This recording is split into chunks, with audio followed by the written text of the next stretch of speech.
بسم اللہ الرحمن الرحیم۔ صرف 2 دن میں 1 کلو وزن کم کرنے کا جادوئی نسخہ۔ اگر آپ اپنے بڑھتے ہوئے وزن کی وجہ سے پریشان ہیں تو آپ کے لیے خوشخبری یہ ہے کہ ایک آسان اور مضر اثرات سے پاک ایسا نسخہ سامنے آیا ہے جو صرف 2 دن میں 1 کلو وزن کم کر دے گا۔ آئیے آپ کو اس مشروب کے بارے میں بتاتے ہیں۔ اجزاء نوٹ فرما لیں۔ نمبر 1، دودھ لیٹر کم چکنائی والا۔ نمبر 2 چمچ سوکھی ہوئی سبز چائے۔ کوشش کریں کہ سبز چائے کو کسی ہربل کی دکان سے خریدیں اور ٹی پیک استعمال نہ کیجیے۔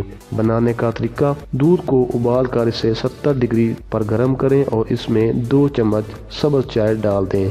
یاد رہے کہ جب آپ سبز چائے ڈالیں تو دودھ گرم یا نیم گرم نہ ہو بلکہ بہت زیادہ گرم ہو۔ اب برتن کو 20 منٹ تک ڈھانپ کر رکھ دیں اور پھر چھان لیں۔ اب ہر 2 گھنٹے بعد 1 کپ پیئیں۔ اگر آپ بہترین نتائج کے خواہاں ہیں تو کم از کم 2 لیٹر پانی بھی ساتھ پئیں۔ اس مشروب سے آپ کے جسم میں اضافی پانی اور زہریلے مادے نکل جائیں گے اور آپ ہلکا پھلکا محسوس کریں گے۔ نوٹ: یہ مشروب آپ مہینے میں 2 بار سے زائد استعمال نہ کریں۔ اگر آپ کو بلڈ پریشر کا مسئلہ ہے تو اپنے ڈاکٹر سے پوچھ کر اس نسخے کا استعمال کریں۔